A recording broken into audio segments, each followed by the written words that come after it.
السلام علیکم. محمد عزیز صدیق اپنے پروگرام میتھ نیوز کے ساتھ حاضر خدمت ہے. دوبارہ تکلیف دی ہے اور خاص طور پر ایک بہت ہی اہم ایشو کے اوپر جناب امتیاز گل صاحب کو خاص طور پر، اور چونکہ ان کا سبجیکٹ بھی ہے بالکل financial action task force FATF کے ایشو کے اوپر. پاکستان کے لیے کیا مسائل ہیں، کیا ریزن تھے کہ پاکستان کا نام بلیک لسٹ پھر گرے لسٹ تک ٹریول کرنے میں، اور واٹ آر دا ریزن. کچھ لوگوں کا خیال ہے کہ موجودہ گورنمنٹ کا اس میں رول ہے، لیکن موجودہ گورنمنٹ سے پہلے یہ کام ہو چکا تھا. کسی بھی گورنمنٹ کا رول ہو، ہمارا ایشو اس وقت یہ ہے بحیثیت پاکستان ہونے کے ناطے کہ اس سے ہمیں کب چھٹکارا ملے گا، اور کیا اس کے پیچھے کوئی سیاسی مسائل اپنی جگہ پر موجود ہیں کہ کوئی بین الاقوامی ایجنڈا ہے. ان سارے ایشوز پر گفتگو کریں گے. امتیاز گل صاحب بہت شکریہ آپ کا پروگرام میں. سب سے پہلے تو میں سمجھنا چاہوں گا کہ ریزن، ہم تھوڑی سی ہسٹری میں اگر جاتے ہیں تو آپ کو پتا ہے کہ ہم اکنامک ریفارم ایکٹ 1992 میں آیا تھا، اور جب فورن ریمیٹنس کو لیگلائز کرنے کی انٹینشن تو اس وقت پازیٹیو تھی، لیکن پیچھے جو تھا فائنینشیل ٹیررزم کے نام پر بہت سے کام ایسے ہوئے. اور انہی دنوں کے اندر آپ نے دیکھا، اگر حدیبیہ کے کیسز دیکھیں، اگر پاناما دیکھیں، آپ برٹش ورجن آئی لینڈ کی کمپنیز دیکھیں، پاناما لیگ، اگر یہ ساری چیزیں دیکھیں ایک دوسرے کے ساتھ یہ انٹر لنک کرتی ہیں. اور سیف ہیون اس کانٹیکس میں ہے کہ جو یہاں سے کک بیک کے پیسے تھے، وہ کک بیک کے پیسے کسی نہ کسی شکل میں انہی آف شور اکاؤنٹس میں جاتے رہے ہیں، اور وہ چیزیں اتنی اکٹھی ہوگی کہ نظر آ گیا کہ یہاں پر پیسے کی ریل فیل بڑی آسانی سے پاکستان سے لے جا سکتے ہیں، لا سکتے ہیں، اور انہی چیزوں کی وجہ سے ہم نے یہ مسائل دیکھے ہیں. آپ کیا سمجھتے ہیں، کیا یہی ایک ریزنز ہے؟ پہلے تو یہ کہ یہ ایشوز سٹارٹ کب ہوا، اور دوسرا آپ سمجھتے ہیں کہ اکنامک ریفارم ایکٹ یا فورن کرنسی ریگولیشن ایکٹ یہ اچھا اقدام تھا؟ دیکھیے اظہر صاحب، آپ نے ایک ہی سوال میں بہت سارے سوال پوچھ لیے ہیں، اور جو لوگ بھی اس پروگرام کو دیکھیں گے وہ یہ سمجھیں گے کہ ہم شاید عمران خان کی حکومت کی نیب کی بات کر رہے ہیں، اسٹیبلشمنٹ کی بات کر رہے ہیں. لیکن وہ بھلے وہ سمجھیں، البتہ انہیں تھوڑے تاریخی حقائق پہ ہر شخص کو ضرور نظر رکھنی چاہیے. جو فورن کرنسی ریگولیشن ایکٹ تھا، بھارت میں بھی تقریباً انہی دنوں میں آیا تھا، پاکستان میں بھی آیا، اور اس کا بنیادی مقصد تھا کہ بیرونی جو ہارڈ کرنسی ہے اس کو انکریج کیا جائے، یعنی پاکستان لانے کی، تاکہ یہاں اس سے استفادہ کیا جا سکے. بہرحال اس کا پھر آپ نے دیکھا کہ کتنے برے طریقے سے استعمال ہوا. یہ جو آج کل TT کا ذکر ہو رہا ہے، یہ بھی اسی کے ساتھ جڑا ہوا ہے نا، کہ آپ کس طرح آپ یہاں کسی سے آپ نے پیسے لینے ہوتے ہیں، اور پھر آپ کے نام ایک TT آ جاتی ہے، ڈالرز میں آ جاتی ہے. تو یہ وہ استعمال تھا. صرف سیاسی گھرانوں نے نہیں کیا، بلکہ اس میں میرا خیال ہے فوجی بھی شامل ہوں گے جو کہ ریئل اسٹیٹ میں چلے جاتے ہیں ریٹائرمنٹ کے بعد. آپ کو معلوم ہے ریئل اسٹیٹ میں تو کوئی بھی کیش پہ کاروبار نہیں کرتا، اور یہ بھی ایک بہت بڑا اس میں ایشو ہے منی لانڈرنگ ایکٹ کے حوالے سے، اور منی لانڈرنگ کی جو رجیم ہے فائنینشیل ایکشن ٹاسک فورس کے. تو لوگوں کو پہلے تو یہ سمجھنا چاہیے کہ فائنینشیل ایکشن ٹاسک فورس جو 38-39 ممالک پہ مشتمل تنظیم ہے، اس کا بنیادی کام ہے کہ جو غیر قانونی ذرائع سے حاصل کی گئی رقوم ہیں ان کی انٹر اسٹیٹ موومنٹ کو کس طرح روکا جا سکے. یعنی یہ کہ پاکستان سے منتقل نہ ہوں برطانیہ یا امریکہ یا جرمنی. اس کے ساتھ ساتھ اب دوسرا پہلو اس کا سیاسی ہے. وہ یہ ہے کہ چونکہ پاکستان سے بہت ساری شکایات تھیں گزشتہ 20-25 برسوں سے بھارت کو، تو بھارت نے جب دیکھا، اور اس کے ساتھ امریکہ نے بھی دیکھا، کہ جو روایتی طریقہ تھا پاکستان کو ڈیل کرنے کا، یعنی فوج، اکنامک سینکشنز اور دوسری سیاسی پابندیاں، کنارہ کشی کا تعلق کرنا، انہوں نے پھر غیر روایتی ایک طریقہ اختیار کیا. اور غیر روایتی طریقہ یہ ہے کہ آپ کس طرح اپنے ہدف ملک کو اقتصادی ایک رجیم کے ذریعے، مانیٹرنگ کے ذریعے اس کو بے بس کریں. اس کے لیے ظاہر ہے انہوں نے پھر ذرائع وہی استعمال کیے کہ اس میں لشکر طیبہ، جیش محمد، کہ پاکستان ان لوگوں کو، ان گروپوں کو سپورٹ کرتا ہے، اور یہ سارا تانا بانا کشمیر کے ساتھ جڑا ہوا تھا. تو اب فائنینشیل ایکشن ٹاسک فورس جو ہے اس نے ایون جاپان کا بھی ایک اسکروٹنی کی ہوئی ہے. چند سال پہلے تک جاپان کو بھی انہوں نے ایک پروگرام دیا تھا جس پہ جاپان نے کامیابی سے عمل درآمد کیا. جنوبی کوریا کو دیا ہوا تھا. تو بحیثیت مجموعی یہ کوئی پاکستان اسپیسیفک پروگرام نہیں ہے، لیکن چونکہ پاکستان ایک ایسے علاقے میں ہے جس کے مغرب میں اور مشرق میں دو ایسے ممالک ہیں جو کہ انتہائی اہم ہیں پوری دنیا کے لیے، تو پھر وہ خاص نظر کرم پاکستان پہ پڑی. اور 2008 اور 2018 فروری کے درمیان جب دو حکومتیں تھیں، سب کو معلوم ہے کس کی حکومتیں تھیں، وہ ان تمام وعدوں پہ عمل درآمد کرنے میں ناکام رہیں جن کا مطالبہ IMF کی طرف سے آ رہا تھا، ورلڈ بینک کی طرف سے آ رہا تھا اور فائنینشیل ایکشن ٹاسک فورس کی طرف سے آ رہا تھا. ایک دفعہ 2012 میں ڈالا بھی گیا تھا گرے لسٹ میں ہمیں، لیکن پھر وعدے وعید کر کے، چونکہ ہماری اس وقت جو حکمران تھے شاید ان کی ریپوٹیشن اچھی تھی، وہ ہمیں گرے لسٹ سے نکال دیا گیا. لیکن فروری 2018 میں جو فیصلہ ہوا اور جس کے نتیجے میں جون 2018 میں ہمیں ایک ایکشن پلان دیا گیا 27 نکاتی. اس کی اب دو ڈائمنشنز تھی. ایک تھی مکمل طور پہ سیاسی، یعنی اس کا تھا کہ دہشت گردی کے لیے جو فائنینسنگ ہے اس کو کیسے روکنا ہے، اور اس میں بڑی کڑی شرائط تھیں. کوئی 27 میں سے 20 پوائنٹس کا تعلق دہشت گردی سے متعلق تھا، اور دوسرا تھا منی لانڈرنگ کے حوالے سے، یعنی کہ جتنے غیر قانونی ذرائع سے رقوم حاصل ہوتی ہیں ان کو کیسے بیرون ممالک بھیجا جاتا ہے بے نامی اکاؤنٹس کے ذریعے، یا بے نامی اکاؤنٹس میں پھر واپس ڈالر منگوا لیے جاتے ہیں. اور واقعتاً میں سمجھتا ہوں کہ یہ ایکشن پلان پاکستان کے لیے ایک نعمت ہے، ایک قدرت کی طرف سے، ویسٹ کی طرف. بھلے اس میں دوسرے ایلیمنٹ پہ ہم بات کریں گے اس کے سیاسی پہلو پہ، لیکن یہ ایک نعمت اس لیے ہے کہ اس ملک میں جس بے دردی کے ساتھ لوٹ مار تھی، کرپشن کے پیسے تھے، بے نامی اکاؤنٹس میں پڑے ہوئے تھے، اس کے ذریعے بے نامی جائیدادیں خریدی جا رہی تھی. آپ کو معلوم ہے ایک لیاقت قائم خانی صاحب ہوتے تھے، ان کے 33 کروڑ ان کے اکاؤنٹ سے نکلے. کتنی جائیدادیں نکلیں. وہ ایک رئیسانی صاحب تھے، مشتاق رئیسانی اور خالد لانگو، ان کے قبضے سے 1 ارب روپے کے برابر 70 کروڑ تو کیش میں نکلا تھا. تو یہ وہ رقوم ہے جو کہ آپ کو سامنے پتہ چل گئی ان کو، تو انہوں نے ریکور کر لیں. آپ بھی باہر آتے جاتے ہوں گے، میں نے بہت سفر کیا. میں حیران ہوتا تھا 2008-18 کے درمیان کہ جب ہم کینیڈا جاتے تھے، امریکہ جاتے تھے، عجیب عجیب لوگ ہمیں ملتے تھے اپنے اسٹوڈنٹ کمیونٹی کے ذریعے کہ جی ہم آئے تھے، ہم نے گھر خرید لیا، اب واپس جا رہے ہیں، 3 سال پورے کر لیے ہیں، PR کارڈ ہمیں مل گیا ہے. PR کا مطلب پرماننٹ ریزیڈنس کارڈ. ہم سوچا کرتے تھے کہ یہ پیسے آخر کتنے آتے ہیں. ہم بھی، آپ بھی اس ملک میں ہیں، ہمارے اکاؤنٹ میں کسی نے پیسے نہیں بھیجے جو ہمیں پتہ نہیں ہے. یہ حقیقت کی بات ہے، یہ حقیقت کی بات ہے. جی تو وہ میں بڑا حیران ہوا کرتا تھا جب بھی بچوں سے ملنے ہم جاتے تھے کہ یہ ہو کیا رہا ہے پاکستان میں.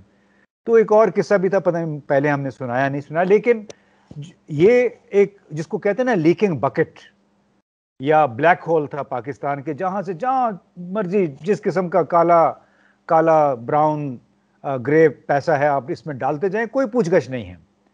تو وہ اس لحاظ سے یہ بہت اچھا ہوا ہے.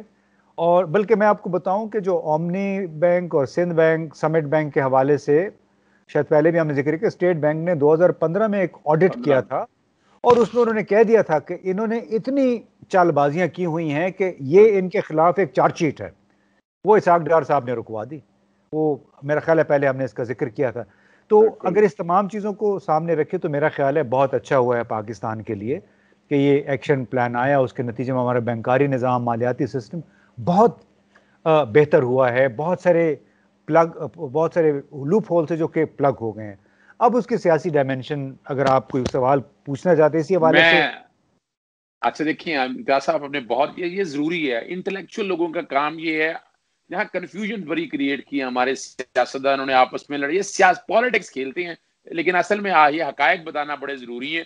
ایک تو ڈائمنشنز آپ نے دے دی اور اس کی اہمیت یہ دے دی، ایک تو ڈاکومنٹڈ اکانومی کی طرف، ایک تو پیسے کی ریل پہ جو ناجائز پیسہ ہے اس کی کم از کم مانیٹرنگ ہو سکے گی. اور 2015 کا مجھے اس لیے یاد ہے کہ 2015 میں وہ پرچہ ہوا تھا فیک اکاؤنٹ کیس کا، آصف زرداری صاحب کا وہ بھی کریڈٹ جاتا ہے. اس وقت جسٹس ذاکر نثار صاحب کو انہوں نے اس کا خود نوٹس لیا, ورنہ تو اسحاق ڈار نے ساری فائلیں دبا دی تھی, چوہدری نثار نے پرچہ کرایا تھا. یہ تو ریکارڈ کی باتیں ہیں. تو یہاں سے آپ یہ محسوس نہیں کرتے کہ ہمارے سیاسی لوگوں میں خود نہیں یہ چاہتے. یعنی ابھی پچھلے دنوں کی بات ہے, آپ کو یاد ہوگا میوچل لیگل اسسٹنس ایکٹ جو بنانا تھا, اور اپوزیشن ساری کھڑی ہوگی, تو کوئی بھی نہیں تیار تھا اس کو. اور نہ اینٹی منی لانڈرنگ ایکٹ میں ترامیم کے لیے کوئی تیار تھا. اینٹی منی لانڈرنگ ایکٹ ہم نے تو بنایا, لیکن وہ ایکٹ اتنا کمزور ہے کہ جیسے نیب کے اندر دیکھا جائے کہ نیب میں بیل کی پروویژن نہیں ہے, 90 دن کی آپ کو آپ کا فزیکل ریمانڈ ہے, پھر وہ ٹرائل کا اسپیشل پروسیجر دیا ہوا ہے.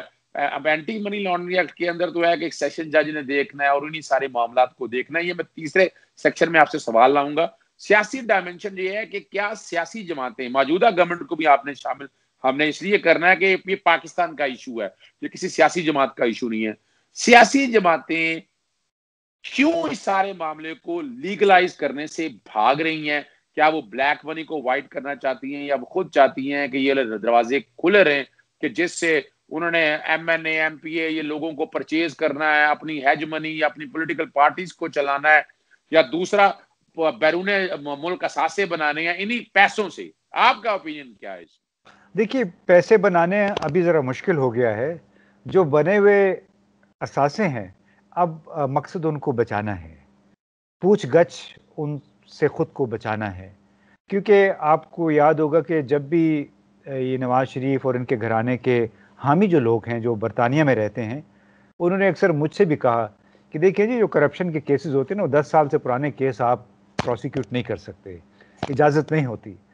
وہ بھائی, وہ برطانیہ میں آپ بالکل ایسے کرتے ہوں گے کیونکہ وہاں پہ پھر بھی بہت زیادہ اسکروٹنی ہے. آپ اپنے کریڈٹ کارڈ سے یقین مانیے کہ معمول سے زیادہ کی 3-4 دفعہ اگر شاپنگ کر لیں, آپ کے گھر نوٹس آ جائے گا کہ بھئی آپ ہوٹل چلا رہے ہیں, ریسٹورنٹ چلا رہے ہیں, یا آپ اپنا گھر چلا رہے ہیں. وہاں پہ اتنی سخت اسکروٹنی ہے. یہاں پہ تو کروڑوں ڈالر جو ہیں وہ گزر جاتے تھے, اور اسٹیٹ بینک جو اس پہ قالین ڈال کے فائلوں کو سیف میں دبا دیتے تھے کہ جی چونکہ کسی بڑے صاحب کے ساتھ ان کا تعلق ہے. اور اسی طرح دیکھیے کہ کس طرح یہاں سے بریف کیسز میں ہمارے سابقہ وزیر اعظم $500,000 یعنی $5 لاکھ ایک بریف کیس میں آتے ہیں. تو وہ ہماری برمنگھم جو فلائٹس جاتی تھیں, ہماری ہیتھرو جو پی آئی اے کی فلائٹ جاتی تھی, اس پہ باقاعدہ ہمارے جو اس کو کھیپیا بنا کے وی آئی پی پروٹوکول کے ذریعے یہاں سے بھیجا جاتا تھا لوگوں کو, ساری کیش تھی. اور مزے کی بات یہ ہے کہ وہ لوگ جو کرتا دھرتا ہے فائنینشیل ایکشن ٹاسک فورس میں, جو ممالک, یہ پیسے انہی ممالک میں جاتے ہیں انہی ممالک میں جاتے ہیں, اور یہ بڑا اس کو خوش آمدید کہتے ہیں, ان کو بھی اور ان کے اس دولت کے مالک کو بھی. لیکن سزا کس کو ملتی ہے؟ پاکستان کو. سزا کس کو ملتی ہے؟ جو بھی چھوٹا ملک ہے اس کو سزا ملتی ہے کہ جی اس ملک میں بڑی کرپشن ہوتی ہے. کرپشن کا پیسہ ہمیں بالکل, ہم حاضر ہیں, امبریس کرتے ہیں, قبول لیکن ہے جہاں سے ہوئی ہے وہ ہمیں قبول نہیں ہے. تو یہ ایک بہت بڑا تضاد ہے, منافقت ہے ان ممالک کی.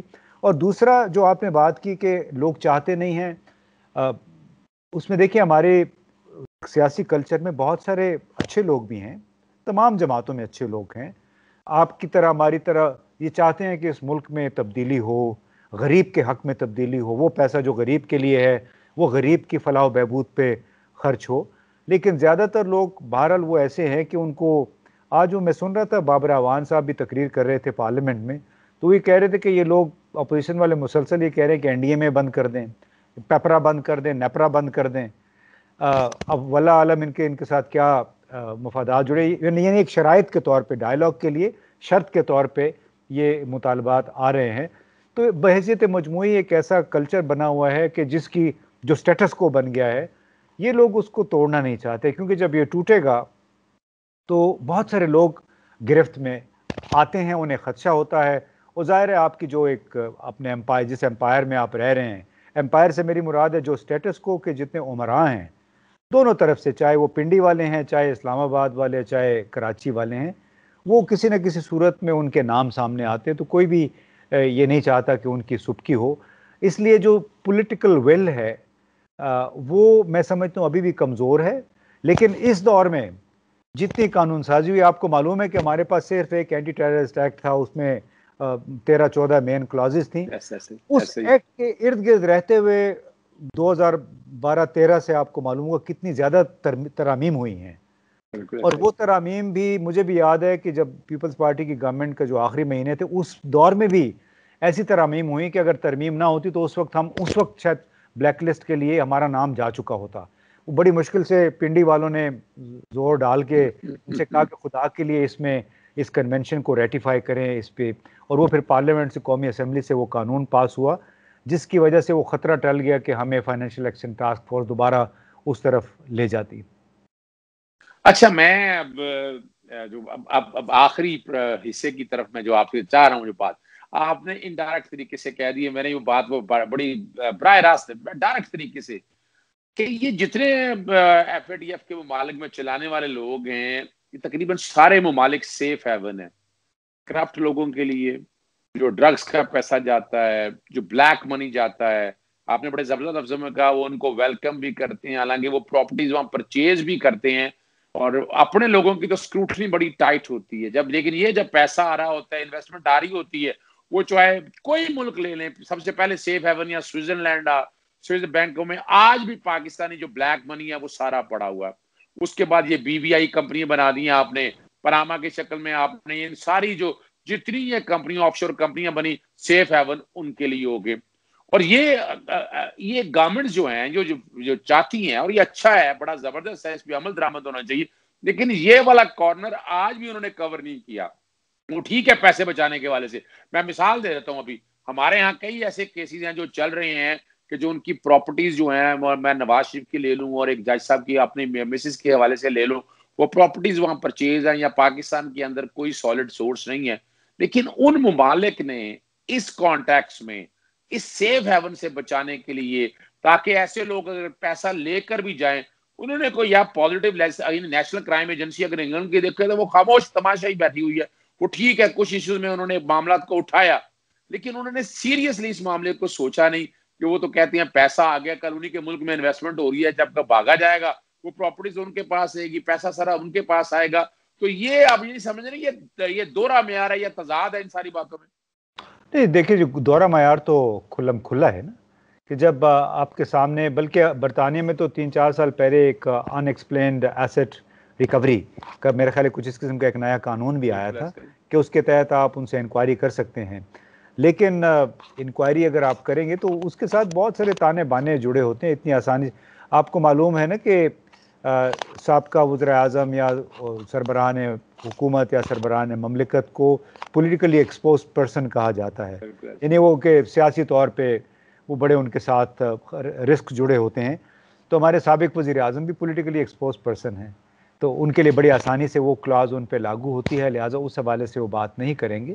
وہ بھی دیکھیں ایک مہرے ہیں، مہرے کے طور پہ کسی وقت استعمال ہو سکتے ہیں، اور یہی کام امریکہ نے بھی کیا ہوا ہے، یہی کام سوئٹزرلینڈ یا فرانس بھی کرتا ہے.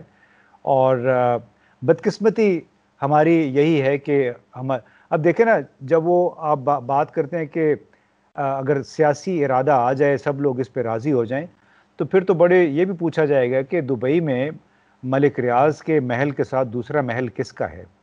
وہ محل کس نے اس کو تحفہ دیا ہے؟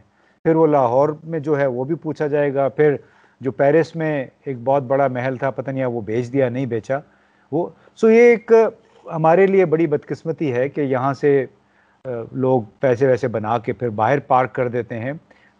بلاول بھٹو زرداری نے بھی اپنے کئی کروڑ روپے باہر ہی انویسٹ کیے ہوئے ہیں، یہاں انہوں نے ایک ڈھیلا نہیں لگایا ہوا ہے. یہ انہوں نے اپنی سٹیٹمنٹ میں جو الیکشن کمیشن کو سٹیٹمنٹ دی تھی تو ان کا کہ 4 کمپنیوں میں انہوں نے اپنی انویسٹمنٹ کی ہوئی ہے.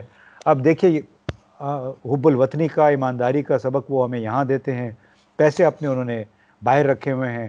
البتہ اموویبل پراپرٹی وہ بے شمار ہے، وہ ادھر ہی پاکستان میں ہے. اب پتہ نہیں کہاں سے تحفے ملے ہوئے ہیں، یہ بھی ہمیں نہیں پتہ ہے. لیکن جہاں تک فائنینشیل ایکشن ٹاسک فورس کی بات ہے، وہ جو ابھی کہا جا رہا ہے کہ 27 میں سے ہم نے 26 نکات پہ عمل درآمد مکمل کر لیا ہے، اور اب ایک اور 7 نکات پہ مشتمل ایکشن پلان دیا گیا ہے کہ اکتوبر تک وہ پورا کر لیں. اس کا ہولی سولی تعلق جو ہے وہ منی لانڈرنگ سے ہے. اور ان قوانین سے ہے موجودہ، پرانے قوانین کچھ نئے بھی ہیں کہ جو استعمال ہوتے ہیں ان غیر قانونی رقوم کی بیرون ملک منتقلی کے لیے، تو وہ میرا خیال ہے کوئی اتنا بڑا کام نہیں ہے. اور میں تو کہتا ہوں کہ پاکستان ابھی رہے گرے لسٹ میں، اس لیے کہ جب تک یہ نہیں ہوگا اس وقت تک ہمارے جو بابوکریسی ہے وہ اور سیاستدان اور جو دوسرے غیر سیاستدان لوگ ہیں وہ مل ملا کے یوں ہی اس قوم کی لوٹی ہوئی دولت کو پارک کرتے رہیں گے بیرون ممالک میں. بہت زبردست، بہت شکریہ. یعنی میرے لیے بھی بڑا لرننگ کا آج سیشن تھا، یعنی کئی چیزوں پہ مجھے کلیئرٹی نہیں تھی. امتیاز گل صاحب آپ نے بہت کلیئرٹی کے ساتھ چیزیں بتا دی ہیں، اور عام آدمی کو یعنی پریشانی کی بات نہیں ہے، آپ نے بڑی کلیئرٹی کے ساتھ بتایا. گرے لسٹ میں رہنا یہ پاکستان کی بقا اور سلامتی اور باقی اور ان لوگوں کے لیے مسائل ہیں، اور یہ جو کہ سیاست کر رہے ہیں دوسرے سے، لیکن پاکستان کے لیے بلیسنگ ان ڈسگائز اس کانٹیکس میں ہے کہ پاکستان سسٹم ٹھیک کر لے گا. یہ بلیک منی جہاں سے پایا جاتا ہے، کم از کم یہ ہیون جو ہے نا، سیف ہیون، ان کے لیے مسائل پیدا ہوں گے. بہرحال بہت شکریہ آپ کا. اجازت دیجیے گا. شکریہ جی. السلام علیکم، خدا حافظ. پاکستان زندہ باد.